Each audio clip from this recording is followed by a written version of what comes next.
लोगों को हमारे भौगोलिक क्षेत्र को एकीकरण करना क्यों आवश्यक है, उसके बारे में दो चार बातें महत्वपूर्ण बताना चाहता हूं। आज की तारीख में स्टैच्यू ऑफ यूनिटी की हम बात करते हैं तो वो केवल गुजरात के लोगों ने उसके लिए लड़ाई लड़ा। यदि स्टैच्यू ऑफ यूनिटी के लिए महाराष्ट्र के आदिवासियों की आवाज शामिल होती, मध्य प्रदेश के आदिवासियों की आवाज शामिल होती और राजस्थान के भी आदिवासियों की आवाज शामिल होती, तो क्या आज की तारीख में नर्मदा जिले में जो प्रॉब्लम क्रिएट हुआ वो हो पाता मेरे भाइयों? नहीं हो पाता। इसके लिए हम लोगों को भौगोलिक एकीकरण बहुत जरूरी है। भौगोलिक एकीकरण, सामाजिक एकीकरण, राजनीतिक एकीकरण और धार्मिक सांस्कृतिक एकीकरण भी हमारे लिए बहुत जरूरी है। तो मेरे भाइयों, बहुत सारी बातें हैं। आज की तारीख में हम लोग जब भी महिलाओं की बात करते हैं तो हमारे समाज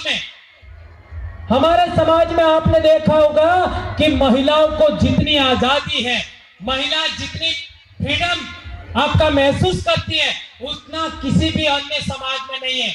भारत में एकमात्र आदिवासी समाज है जिसमें महिलाएं आदमी के बराबर काम करती है, आदमी के बराबर आपका फ्रीडम महसूस करती है, आदमी के बराबर हर काम करती है। तो क्या ये जो आदिवासियों में महिलाओं की आजादी है, उसकी उन्हीं जीवन मूल्यों को आधार मान करके हम लोग दूसरे समाज के लोगों की महिलाओं का भी जागरण कर सकते हैं? वो कब होगा? जब आज की तारीख में हमारे पितृसत्ताक व्यवस्था आदिवासियों में भी लागू हो रही है, उसको हमें रोकना होगा और महिलाओं को लीडरशिप देनी होगी, महिलाओं को आगे लाना होगा, महिलाओं को अच्छे से अच्छा बोलना सिखाना होगा। और एक महत्वपूर्ण बात, जलवायु परिवर्तन। पूरी दुनिया में हम देखते हैं तो जलवायु परिवर्तन के मामले में इस पूरी दुनिया को कोई संदेश दे सकता है, कोई आदर्श मॉडल दे सकता है, तो वो आदिवासी समाज है। ये मैं नहीं कह रहा, बड़े बड़े पर्यावरणविद कह रहे हैं, पूरे यूएन लेवल के।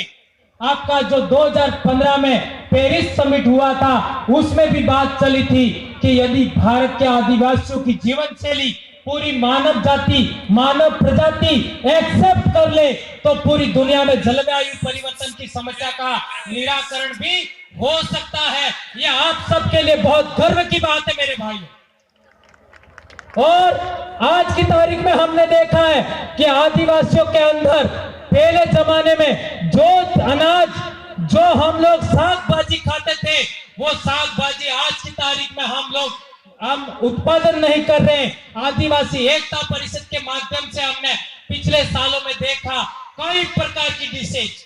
अभी बात चल रहा था हमारे अन्न का, महुए के बारे में बात चल रही थी, तो हम आदिवासियों को वो अनाज उगाना चाहिए जो अनाज कभी आपका क्या कहते हैं उसमें कीड़ा नहीं लगता है। ऐसी चीजें भी हम लोगों को डेवलपमेंट करके उसका मार्केटिंग करना सीखना होगा। यदि इस तरीके से आदिवासियों को आप लोग सशक्त बनाते हैं तो आदिवासी समाज इस तरीके से भविष्य में खड़ा होगा कि शरीर से भी मजबूत हो सकता है, दिमाग से भी मजबूत हो सकता है, और शरीर और दिमाग से आदिवासी एक आपका मजबूती हासिल करेगा, आत्मविश्वास हासिल करेगा, मेंटली रूप से मजबूत हो जाएगा, तो आदिवासियों की तमाम प्रकार की समस्याओं का समाधान हो सकता है।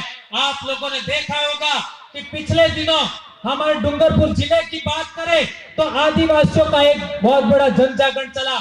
उसके तहत आदिवासियों पर बहुत सारे आरोप लगाए गए और पिछले दिनों हमारे डीजीपी महोदय ने ये अभी प्रेस कॉन्फ्रेंस करके बोला कि आदिवासियों के ऊपर जो आरोप लगाए वो आरोप निराधार है, ये बोला। जबकि हमारे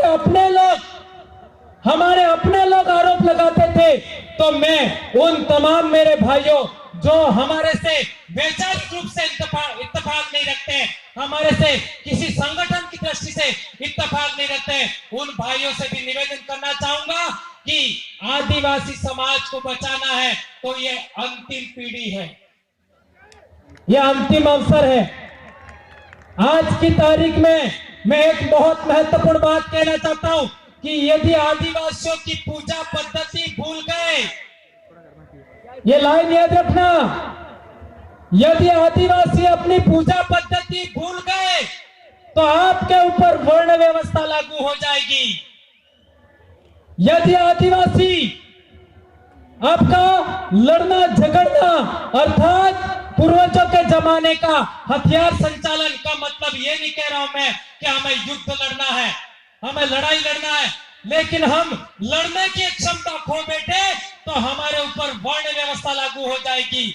यदि हम लोग अपना व्यापार यानी हाट बाजार चलाना भूल गए, व्यापार चलाना भूल गए, तो भी हमारे ऊपर वर्ण व्यवस्था लागू हो जाएगी। और यदि हम लोगों ने श्रम करना छोड़ दिया तो भी हमारे ऊपर वर्ण व्यवस्था लागू हो जाएगी। यह बहुत बड़ी प्रॉब्लम आपके सामने खड़ी हो रही है।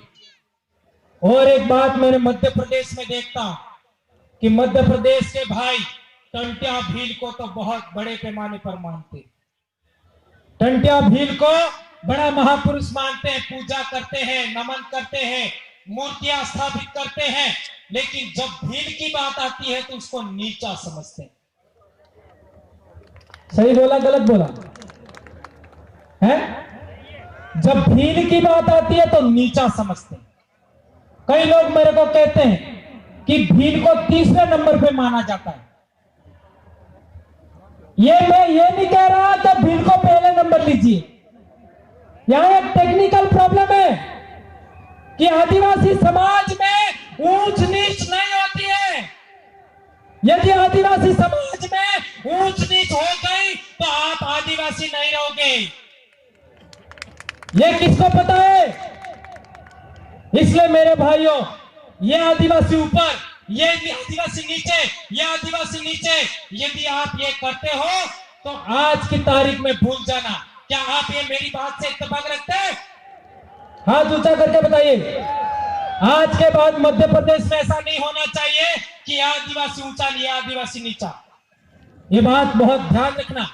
और दूसरी बात, कई बार देखा गया है कि हम छुआछूत भी बरतते हैं। यदि आदिवासी में छुआछूत हो गई, ऊंच नीच हो गई, तो आदिवासी समुदाय नहीं रहेगा, जाति में बदल जाएगा। यदि आदिवासियों में छुआछूत और ऊंच नीच हो गया तो जाति में बदल जाएगा। और एक महत्वपूर्ण बात कि हम लोग सांस्कृतिक रूप से कहते हैं कि भिलाला संस्कृति, पटेलिया संस्कृति, मारेलिया संस्कृति, चौधरी संस्कृति, पाड़वी संस्कृति, वसावा संस्कृति, ग्रामीण संस्कृति। यदि इस तरीके से श्रेणीकरण करेंगे, ये भी बात समझना, श्रेणीकरण करेंगे तो भी हम जाति में बदल जाएंगे। और सुप्रीम कोर्ट का जजमेंट है, सीबीएसई की किताबों में पढ़ाया जाता है कि जो समाज जाति और वर्ण से बाहर है वो आदिवासी है। जो वर्ण व्यवस्था में नहीं आता, जो जाति व्यवस्था में नहीं आता, वो आदिवासी है। तो हम लोगों को ध्यान रखना होगा। सुप्रीम कोर्ट का जजमेंट आया एपी सेन का, उसमें भी कहा गया है कि आपका जिसके ऊपर Mitakshara school of Hindu law लागू नहीं होता है वो आदिवासी है। और मिताक्षरा किसको कहते हैं? मिताक्षरा उसको कहते हैं जिसमें जाति व्यवस्था और वर्ण व्यवस्था जिस समाज पर लागू होती है वो मिताक्षरा से रूलिंग करते हैं। और जो लोग मिताक्षरा से रूलिंग नहीं करते, वो जाति और वर्ण व्यवस्था से बाहर होते हैं, वो अपने कस्टम से रूलिंग होते हैं। तो आदिवासी वे लोग हैं जो अपने कस्टम्स के द्वारा स्वयं रूलिंग होते हैं। इसलिए ये बहुत टेक्निकल बातें हैं, इन टेक्निकल बातों को हमें समझना होगा। तो मैंने आपको बताया कि हमको अपनी पूजा पद्धति नहीं छोड़ना है, विवाह पद्धति नहीं छोड़ना है, हाट बाजार नहीं छोड़ना है। हम लोगों को हमारी संघर्ष क्षमता खत्म नहीं होनी चाहिए, आपका श्रम करने की क्षमता नहीं होनी चाहिए, खत्म नहीं होनी चाहिए। तो हम लोग वर्ण व्यवस्था में नहीं जाएंगे और ऊंच नीच छुआछूत इसको हमें किसी भी सूरत में हमारे समाज में डेवलपमेंट नहीं होने देना है और श्रेणीकरण भी नहीं होने देना है। ये 5-7 बातें आप लोग मेरा इतना जितनी बातें मैंने बताई उसमें सब भूल जाना, लेकिन उसको याद रखना। इन बातों को ध्यान में रखते हुए आप लोग निर्णय लेने की स्थिति में आइए और भ्रम से बचिए। ये बात हम लोगों को समझना है। तो इतनी बात कह करके मैं अपनी बात समाप्त करता हूं। वनवासी नहीं आदिवासी हैं हम, वनवासी नहीं आदिवासी हैं हम। आदिवासी ही नहीं, भारत देश के मूल मालिक है हम। जय जोहार, जय आदिवासी, जय बिल प्रदेश। जय जोहार का नारा है, भारत देश हमारा है, जय जोहार का नारा है। भारत देश हमारा है। कुछ गलत कह दिया हो तो माफी। जय जोहार।